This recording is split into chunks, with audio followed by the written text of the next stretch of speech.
Hey everyone, welcome to Journal Jumpstart. My name is Garrett Mizunaka, and I'm here to walk you through some of the history and context behind our daily devotional reading.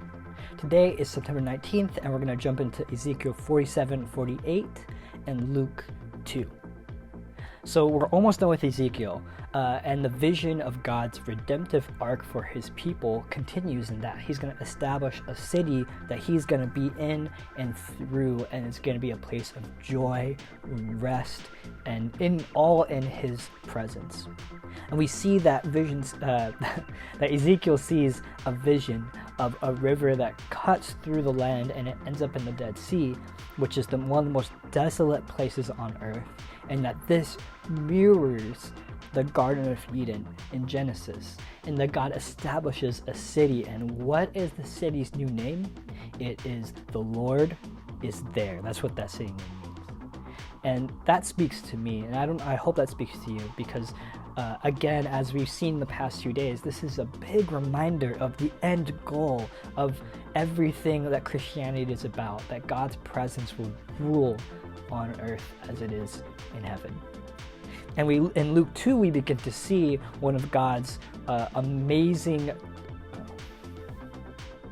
And in Luke 2, we begin to see the fruition of God's kingdom coming to earth through Jesus. And we see that the Christmas story is told here. And so Christmas is on its way. It's a little bit out there, but it's on its way because we're in September right now.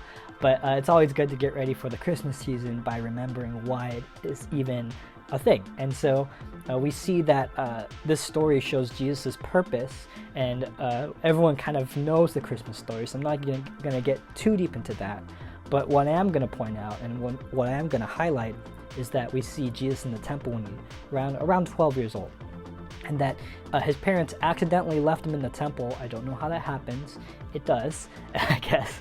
And they left him there, and I think it was about a 3-day journey. So they finally get back, and they're worried, and what happened to him? I'm sure so many bad things could have happened to him. But he was in the temple teaching those around him, which is amazing.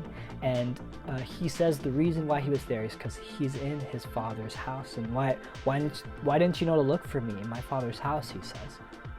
And I pray that story to you and me might just kind of press something that we need to look at, which is that, do we really spend time with Jesus, or are we just reading about him?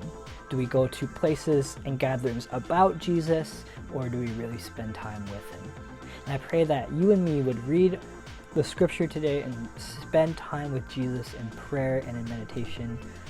And as we read, we would ask the classic question: how will I be different because of what I have read today?